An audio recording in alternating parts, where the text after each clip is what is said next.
Hello everyone, good morning. তো এই শীতের মধ্যে তোমরা কেমন আছো আমাকে কিন্তু অবশ্যই কমেন্টে জানিও। আর আমাদের এখানে তো ভীষণভাবে শীত পড়েছে, কি বলবো। মানে গা থেকে একবারও তো মানে খুলতেই পারছি না জ্যাকেট। আর এখন না বাবুর একটু ছুটিও আছে, সেজন্য একটু লেটে উঠছি আর কি। লেট হয়ে যাচ্ছে অলরেডি, মানে চেষ্টা করলেও পারছি না, মানে লেট ঠিক হয়েই যাচ্ছে। তো দেখো, ঘুম থেকে উঠেই দেখছি মায়ের অনেকগুলো কাজকর্ম কিন্তু সারা হয়ে গেছে। তারপর আমি উঠেছি। আর উঠে না, মানে শীতের যে কাজটা আর কি সব থেকে কঠিন বলতে পারো, সেই কাজটা কিন্তু আমি করে নিয়েছি, স্নান করা। তো এই শীতকালে মনে হয় স্নান করা না একটা যুদ্ধের ব্যাপার থাকে, মানে স্নান করতে গেলে সত্যি রীতিমতো যুদ্ধ। তো যাই হোক, স্নানটা সেরে নিয়েছি আমি। তারপর চলে এসেছি রান্নাঘরে এসে দেখছি মা সমস্ত বাসনপত্রগুলো নামিয়ে রেখেছে। কারণ আজ ছিল শনিবার, আর শনিবার দিনকে না আমাদের যে সমস্ত বাসনে আর কি প্রতিদিন খাওয়া হয়, সেগুলো একবার নামিয়ে পুরো সিঙ্কটা ধুয়ে ফেলা হয়। তো সেজন্য মা বাসনপত্রগুলো নামিয়ে রেখেছে। আর এত বছর ধরে মা কিন্তু মায়ের সংসারে সমস্ত কিছু করে আসছে। বাট আমারও বিয়ে হয়ে গেছে প্রায় অনেক বছর হয়ে গেল। সেজন্য কিন্তু এবার আস্তে ধীরে কিন্তু আমিও দায়িত্বগুলো নিতে শুরু করছি। আর সত্যি কথা বলতে কি, সংসারটা হলো এখনও আমারও। তো যত তাড়াতাড়ি না এই দায়িত্বগুলো বুঝে নিতে পারবো বা করতে পারবো, শিখে যাব, তো ততই কিন্তু ভালো আর কি। আর এটা কিন্তু আমার শাশুড়ি মাও বলে, তো যত তাড়াতাড়ি আমি এগুলো শিখবো, মানে নিজের দায়িত্বটা নিজে বুঝে নেব, ততই কিন্তু ভালো। কারণ আজ না হোক কাল আমাকে কিন্তু ওই দায়িত্বগুলো নিতেই হবে। তো এই কথাটা কিন্তু আমার শাশুড়ি মা আর শ্বশুরমশাই দুজনেই কিন্তু বলেন। তো চলো, তারপর এই যে সমস্ত বাসনগুলো ধুয়ে রেখে আর বানিয়ে নিচ্ছি আজকে সাদা আলুর তরকারি, কাঁচা লঙ্কা আর ৫ ফোড়ন দিয়ে। এটা খেতে কিন্তু বেশ দারুণ লাগে। তার সঙ্গে কিন্তু করেছি একটু পরোটা। আর পরোটা দিয়ে এই তরকারিটা খেতে কিন্তু বাবু বেশ ভালোই বাসে, তো সেজন্য ওকে একটু করে দিলাম। আর এরকম পরোটা আর তরকারি কিন্তু মানে ঠান্ডা হয়ে গেলে একদমই ভাল লাগে না তরকারিটা খেতে। তো সেজন্য বাবুকে একটু গরম খাইয়ে দিলাম, তার সাথে কিন্তু তোমার দাদাভাইকেও দিয়ে দিয়েছিলাম। আর আমিও কিন্তু ব্রেকফাস্টটা সেরে নিয়েছি। তো চলো, ব্রেকফাস্টটা সেরে এই যে দেখো, এখানে টি টেবিলটায় না বাবু যেহেতু খেয়েছে, সেজন্য মানে ও আলু তরকারি ফেলেছে, কেমন একটা দাগ হয়ে গেছে, সেজন্য মুছেও নিচ্ছি। আর আমার একটা ধুলোও হয়ে গেছে। আর এই ওপরের কাঁচটা না মানে আঠা দিয়ে বসানোর চেষ্টা করছিল মা, বাট হয়নি। তো দেখা যাক, কিছু করে একটা বসাতে হবে, কারণ বাবু যেহেতু আছে, ও তো একটু দুষ্টু। সেজন্য না এই কাঁচটা আর কি ঠেলে দিলে পড়ে যায়, এরকম ওপর থেকে শুধুমাত্র লাগানো আছে, কোনো আঠা বা কোনো ক্লিপ দিয়ে আটকানো নেই। সেজন্য একটু ভয় লাগে। তো চলো, নিচেগুলো দেখছি অনেক মানে ধুলো পড়ে গেছে আর মাকড়সার ফাঁদ জমে গেছে, সেজন্য একটু পরিষ্কার করে নিচ্ছি আর কি একবারে।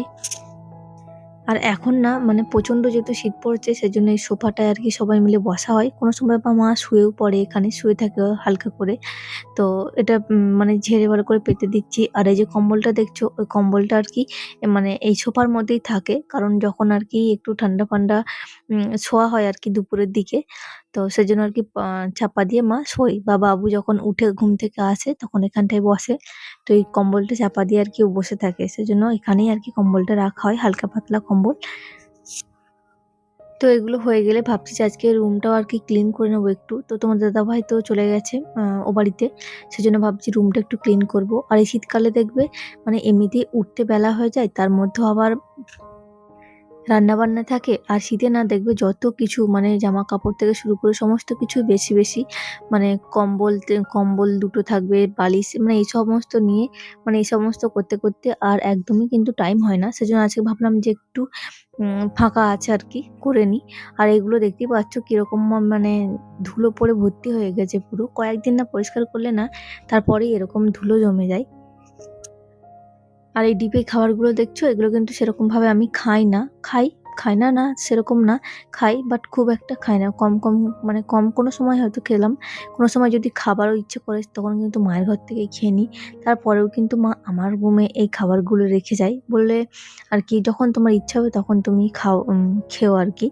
বেশিরভাগ টাইমেই দেখি মানে খাবারগুলো মানে নরম হয়ে ফেলে দিতে হয়, বাট তবুও মা কিন্তু এখানে রেখে যায় আমার জন্য। তো চলো, এগুলো মোটামুটি মুছে নিয়েছি কলিন দিয়ে। আর এই যে ডিব্বাগুলো এখন সাজিয়ে গুছিয়ে রাখছি।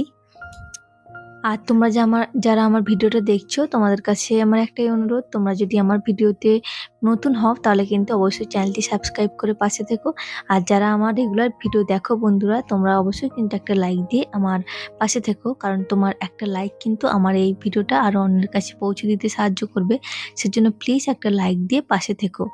আর তোমাদের অবশ্যই করে একটা সুন্দর মতামত কিন্তু রেখে যেও। আর এই শীতকালে না দেখবে বেশিরভাগ ধুলোটা হয়।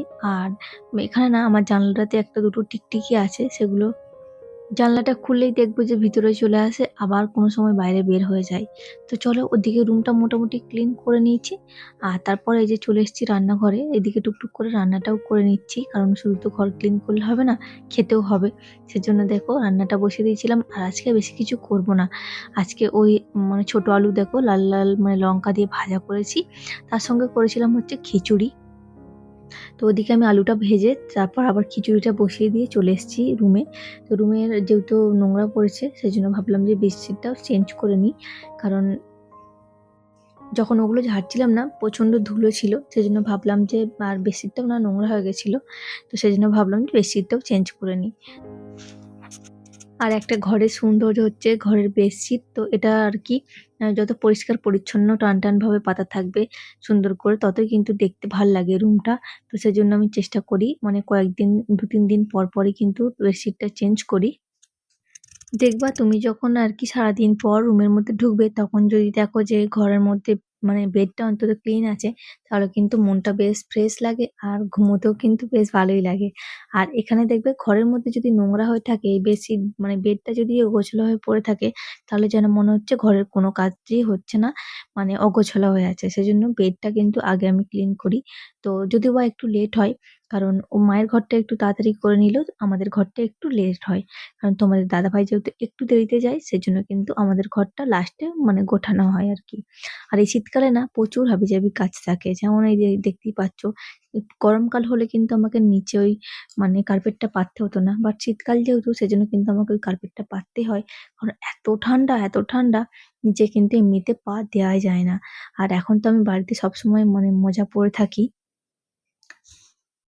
আর এত ঠান্ডা পড়েছে আমাদের এখানে, আমাদের বাড়িটা না বেশি ঠান্ডা একটু বলতে পারো। কোথাও থেকে একটুও রোদ লাগে না, প্রথমত কথা। আর ওপরে যেহেতু ছাদ মানে ২ মানে ৩ তলা, সেজন্য কিন্তু নিচের তলাটা বেশি ঠান্ডা। আর ওদিক থেকে তো রান্নাঘরের এদিকে দরজাটা তো খোলাই যায় না। এদিক থেকে তো ভীষণ হাওয়া দেয় আরকি ঠান্ডা। সেজন্য ওদিকটাও খুলতে পারি না।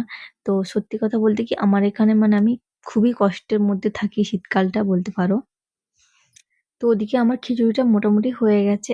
আর এইদিকে দেখো আমি তো রুমটা ক্লিন করে তারপর বেডশিটটা চেঞ্জ করে চলে এসেছি রান্নাঘরে। তো হচ্ছে গিয়ে এখন ঝাঁটটা দিয়ে নিচ্ছি। তো রান্নাঘর থেকে রান্নাঘর মানে রুম দুটো, তারপর ওদিকে বারান্দাটা পুরোটা এখন ঝাঁট দিয়ে নেবো ভালোভাবে।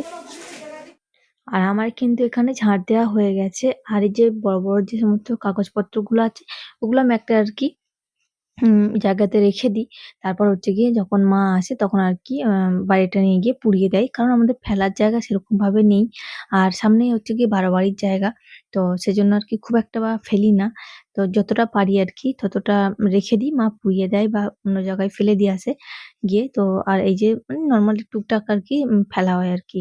সামনে যে ধুলো-টুলো হয় সেগুলো আর কি ফেলা হয়। তো চলো এদিকে কিন্তু আমি ভালোভাবে ঝাঁট দিয়ে নিয়েছি। আর এদিকে কিন্তু আমার খিচুড়িটাও মোটামুটি রেডি হয়ে গেছে। দেখো ওদিকে কিন্তু কাজকর্মগুলো করছিলাম, তার সঙ্গে কিন্তু রান্নাটাও করছিলাম। আর এদিকে যে নিরামিষ খিচুড়ি, তো এর মধ্যে একটু ঘি দিলে কিন্তু দারুণ লাগে খেতে। বাট আমি কিন্তু ঘি দিই না, কারণ আমার ছেলে খুব একটা পছন্দ করে না।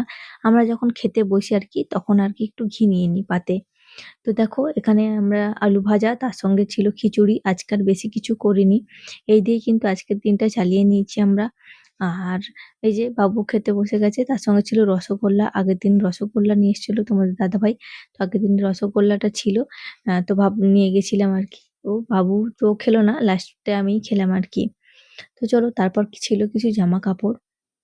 জামাকাপড়গুলো আর কি একটু ভাঁজ করে একদম আলমারির মধ্যে রেখে দিচ্ছি। আর এদের আলমারিতে যতই গোছাও মানে সেই তোমাদের দাদাভাই একটা নেবে আর ১০ টা ফেলবে। সেজন্য আজকে আর গোছাচ্ছি না। যখন আর কি পরে সময় পাবো তখন আর কি মানে ভালোভাবে আর কি গুছিয়ে রাখবো। এখন আর কি নরমালি রেখে দিচ্ছি। তো তারপর দেখো চলে এসেছি রান্নাঘরে, কারণ আজকে না একটু পিঠে খাবার ইচ্ছে যাচ্ছিল, যেহেতু নিরামিষ ছিল সেজন্য একটু পিঠে খাবার ইচ্ছে করছিল, সেজন্য চলে এসেছিলাম রান্নাঘরে। তো আজকে বানাবো হচ্ছে সরু চাকলি পিঠে। তোমাদের ভিডিওটা কেমন লাগলো অবশ্যই কমেন্টে জানিও। আগে তোমাদের সঙ্গে অনেক গল্প অনেক কথা হবে। চলো আজ তবে আসি, দেখা হবে পরে।